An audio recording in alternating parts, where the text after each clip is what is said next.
Ketika kita membicarakan kemiskinan, seringkali kita tergoda untuk menyederhanakan penyebabnya.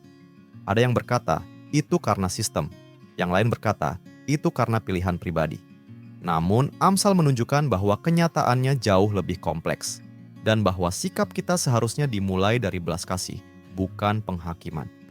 Tetaplah bersama kami, karena hari ini kita akan belajar apa arti tanggung jawab sejati menurut hikmat Tuhan. Amsal pasal 10 ayat 4, pasal 21 ayat 17, dan pasal 23 ayat 20 sampai ayat 21.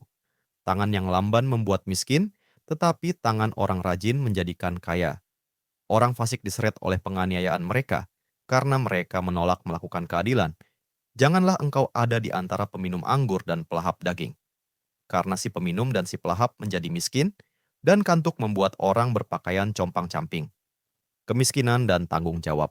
Amsal terus-menerus memuji kerja keras dan kedisiplinan diri. Ketekunan, kejujuran, dan pengelolaan yang bijak seringkali membawa stabilitas dan keberhasilan. Tetapi Alkitab juga mengakui bahwa terkadang kemiskinan bisa datang karena kurangnya tanggung jawab, karena keputusan yang salah, kebiasaan yang merusak, atau gaya hidup yang tidak mampu menahan keinginan sesaat. Namun, kisahnya tidak berhenti di sana. Firman Tuhan mengingatkan bahwa kemiskinan jarang memiliki satu penyebab tunggal. Seringkali, akar-akar kesulitan itu saling terjalin, ketidakadilan, bencana, dan kelemahan manusia berpadu menjadi satu. Seorang anak yang lahir di lingkungan miskin mungkin sudah menghadapi sekolah yang lemah, tekanan sosial, lingkungan yang tidak aman, dan kesempatan yang terbatas jauh sebelum ia membuat pilihan hidup sendiri. Sebagian orang akan menunjuk pada sistem yang tidak adil, sebagian lagi pada keruntuhan keluarga, dan keduanya bisa sama-sama benar. Namun satu hal pasti, kita tidak boleh memandang rendah orang miskin.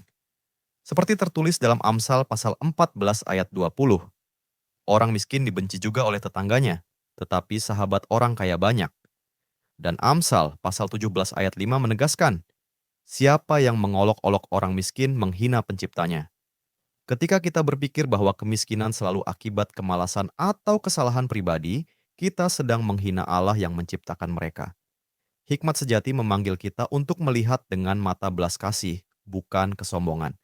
Tugas kita bukan untuk menghakimi, tetapi untuk mengasihi. Karena itulah yang Kristus lakukan bagi kita. Mari kita berhenti bentar dan mikir. Pernahkah kamu berpikir bahwa orang miskin pasti salah sendiri? Bagaimana mengingat kasih karunia Tuhan atas hidupmu bisa mengubah cara pandangmu terhadap mereka yang sedang berjuang. Mari kita berdoa bersama. Tuhan, jika Engkau hanya datang untuk menyelamatkan mereka yang tidak menyebabkan kemiskinan rohani mereka sendiri, Engkau tidak akan pernah datang sama sekali. Meskipun kami tidak layak dan tidak meminta pertolongan, Engkau tetap turun tangan dengan kasih yang besar. Tolong kami agar bisa menunjukkan belas kasih yang sama, melihat orang miskin seperti Engkau, melihat mereka, menolong tanpa menghakimi, dan memberi tanpa pamrih. Amin.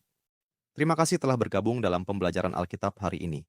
Jika Anda merasa diberkati melalui firman ini, bagikan kepada keluarga dan teman-teman Anda.